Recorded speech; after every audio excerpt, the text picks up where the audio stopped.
अगर आपको वीडियो अच्छा लगे तो लाइक करें, शेयर करें और चैनल को सब्सक्राइब करना ना भूलें। जुनून अपने डेस्क पर किसी गहरी ख्यालों में खोई हुए बैठी थी। तभी उसका फोन रिंग होने लगा। जुनून का फोन अचानक से रिंग होने से जुनून अपने होश में आ जाती है और वो अपने फोन की तरफ देखने लगती है जिस पर रूही फ्लैश हो रहा था। जुनून कॉल पिक करके बोली, बोल। दूसरी तरफ से रूही बोली, यार मुझे तेरी बात याद आ रही है, क्या हम कहीं मिल सकते हैं?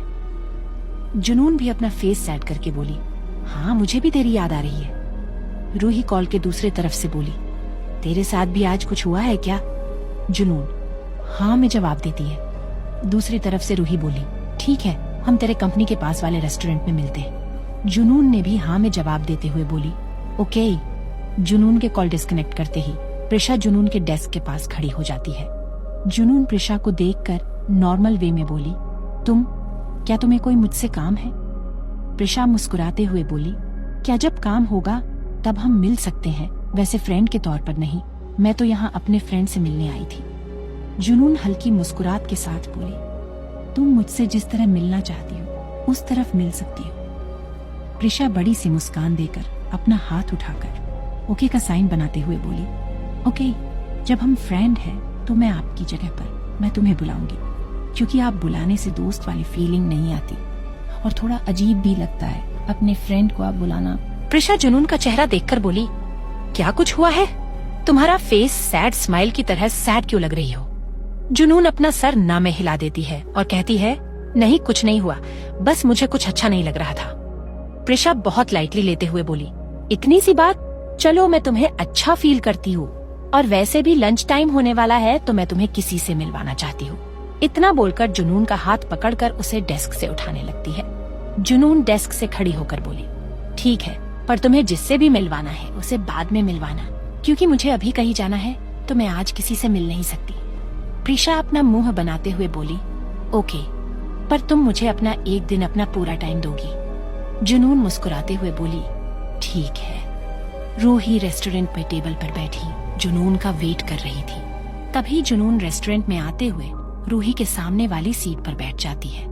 रूही जुनून को देखते हुए अपना रोने सा फेस बनाकर जुनून का हाथ पकड़कर बोली, यार मैं क्या करूँ, मॉम ने मुझे जॉब के लिए फोर्स कर लिया और मेरे दोनों भाइयों ने भी मेरा साथ नहीं दिया और मुझे जबरदस्ती अब जॉब करना होगा। जुनून मुस्कुराते हुए बोली, हो मेरी लवली दोस्त, तो क्या प्रॉब्लम है, कर लो ना जॉब। रूही परेशान होकर बोली, नहीं यार, तू जानती है ना कि मैं अभी अपना पैशन को फॉलो करना चाहती हूँ। जुनून बोली, तो तू कर तो रही है ना, और तू आंटी की भी बात मान ले और करके जॉब। तुझे हफ्ते में 1 से 2 दिन चाहिए होते हैं ना अपने पैशन को फॉलो करने के लिए, तो तू वीकेंड में भी तो कर सकती है।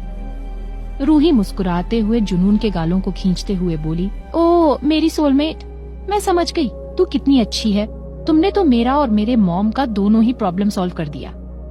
जुनून बोली, अच्छा ठीक है, अब तू मेरे गालों को छोड़ दे, दर्द हो रहा है। जुनून की बात सुनकर रूही गालों को छोड़ते हुए बोली, तो तू बता कि तेरी क्या प्रॉब्लम है, मैं तेरी हेल्प करूंगी। जुनून अपने एक्सप्रेशन को ठंडा करते हुए बोली, मेरे बॉस मिस्टर हसरत सिंघानिया। रूही मुस्कुराते हुए अपने आईब्रो ऊपर करते हुए बोली, मुझे लगा ही था, मैंने कहा था ना, उसे तुम्हें देखकर उसके दिल में कुछ कुछ होता है। क्या उसने तुझे कुछ कहा? पर वो एक्सप्रेस कुछ भी नहीं करता, पर उसका एक्शन और पजेसिवनेस ही एक्सप्रेस कर देता है कि वो तेरे लिए कुछ भी कर सकता है। रूही की बात सुनकर जुनून उसे घूर घूर लगी। रूही जुनून की घूरती नजर देखकर समझ गई कि जुनून उसे चुप रहने के लिए बोल रही थी। रूही एक फीका स्माइल देकर बोली, सॉरी सोलमेट, मैं भूल गई थी कि वो तेरे लिए एक प्रॉब्लम है, तो बता, क्या उसने तेरे साथ किस विस किया या फिर उसने और भी कुछ किया जो तू इतनी टेंशन में है? जुनून रूही को गुस्से में देखने लगी और बोली, ये फालतू बातें सोचना बंद कर और मेरी बात सुन। जुनून सारी बात बताना स्टार्ट कर देती है। जुनून उसे जैसे बता रही थी, रूही का वैसे ही एक्सप्रेशन चेंज हो रहा था। जुनून की बात खत्म होते ही रूही पूछते हुए बोली, उसे छोड़कर जाने वाली बात करी ही क्यों? वो तेरा पति है, वो तो गुस्सा होगा ही।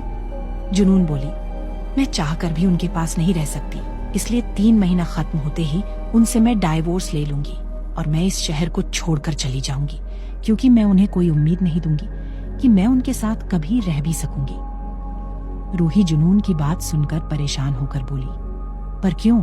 तू उसके साथ ऐसा क्यों कर रही है? मैं जानती हूँ कि तू उसे दिल से जुड़ चुकी है, तू उसे पसंद करने लगी है और तेरा कोई तो रीजन होगा उसे दूर जाने का। जुनून उसकी बात सुनकर उसके चेहरे पर एक डर आ गया। रूही जुनून के चेहरे पर देख ली और परेशान कर जुनून के चेहरे अपना हाथ रखकर बोली, क्या हुआ तुम्हें? तुम मेरे सवालों से इतना डर क्यों गई? क्या तुम्हें ये सब करने पर कोई मजबूर कर रहा है? बताना। रूही की बात सुनकर जुनून और भी घबरा गई। उसके दिमाग में कुछ चलने लगा और वो घबराहट से अनकंट्रोल्ड हो गई और डरते हुए बोली, वो उसे मार देंगे। रूही जुनून को इतना घबराता देख उसे जुनून के लिए चिंता होने लगी। रूही उसे पूछते हुए बोली, कौन किसे मार देगा? रूही की बात सुनकर जुनून को एहसास हुआ कि वो कुछ ऐसा बोल दी है जो उसे नहीं बताना था। जुनून अपने होश में आ गई थी और रूही को देखने लगी।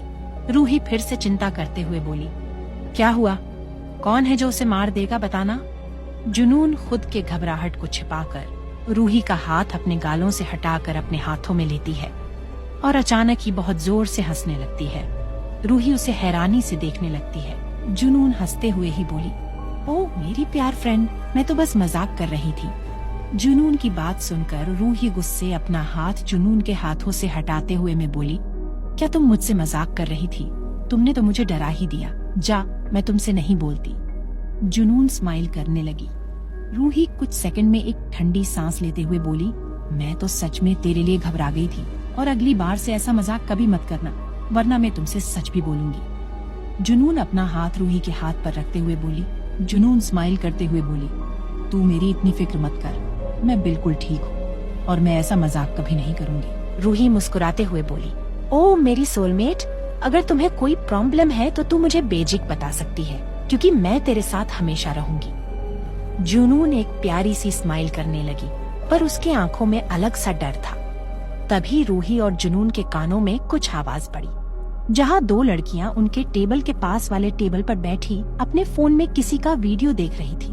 वो दोनों किसी बाइक राइडर के बारे में बात कर रही थी, कुछ एक सालों से बहुत फेमस राइडर, जो इस वक्त बहुत हर जगह फेमस है, क्योंकि वो राइडिंग में अब तक बहुत बड़े बड़े राइड्स को हरा चुका है, पर उसका चेहरा किसी ने नहीं देखा है और वो अब इंडिया में भी अपना राइडिंग का क्रेज सब पर छोड़ रहा था।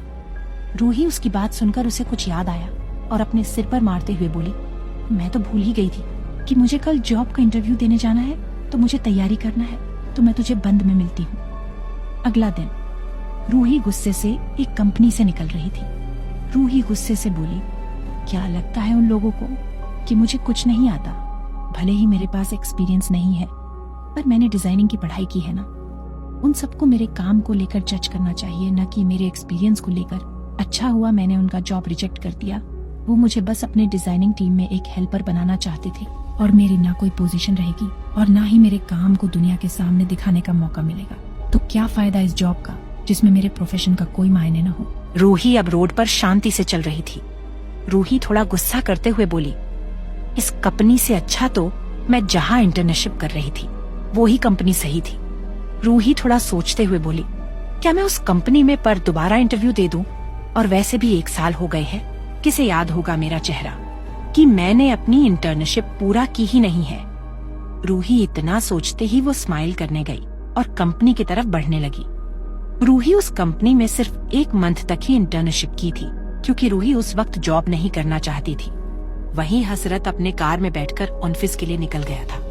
हसरत पैसेंजर सीट पर गहरी सोच में आंखें बंद किए लीन था। तभी अचानक ही उसकी कार रुक गई।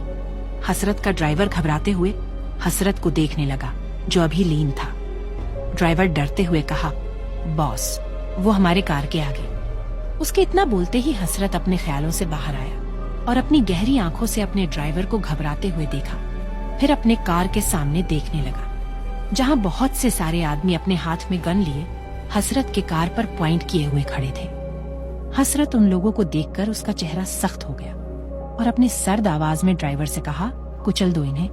आखिर इनकी हिम्मत कैसे हुई हसरत सिंघानिया की कार को रोकने की। ड्राइवर उसकी बात सुनकर और डर गया, पर उसे अपने बॉस की बात को नहीं टाल सकता था। ड्राइवर कार स्टार्ट करते ही उन आदमियों की तरफ बहुत तेजी से आगे बढ़ने लगा। वहीं वो सब आदमी हसरत की कार अपने तरफ बहुत तेजी से बढ़ता देख वो तुरंत ही उस कार को रोकने के लिए कार पर फायरिंग करना शुरू कर दिया।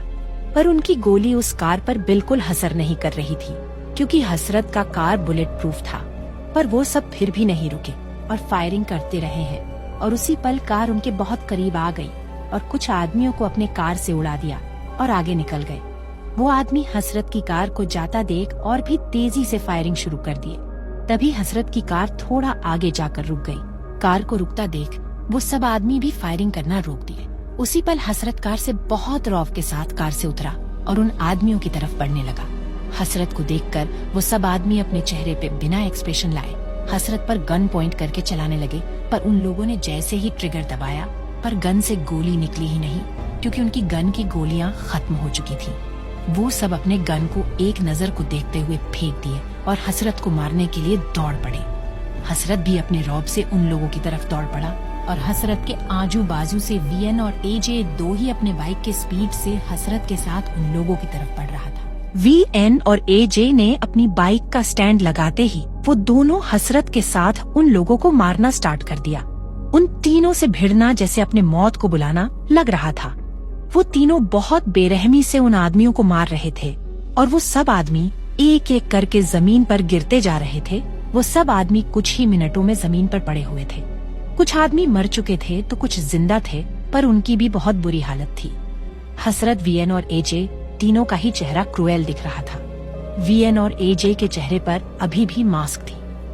हसरत ने अपने सर्द आवाज में कहा, जो जिंदा है उन्हें द हेल लेकर जाओ। हसरत इतना बोलकर अपने कार में बैठकर कंपनी के लिए निकल गया। क्या होगा इसके आगे जानने के लिए सुनते रहिए क्रूएल्टी ऑफ माई सीईओ, सिर्फ पॉकेट एफएम पर।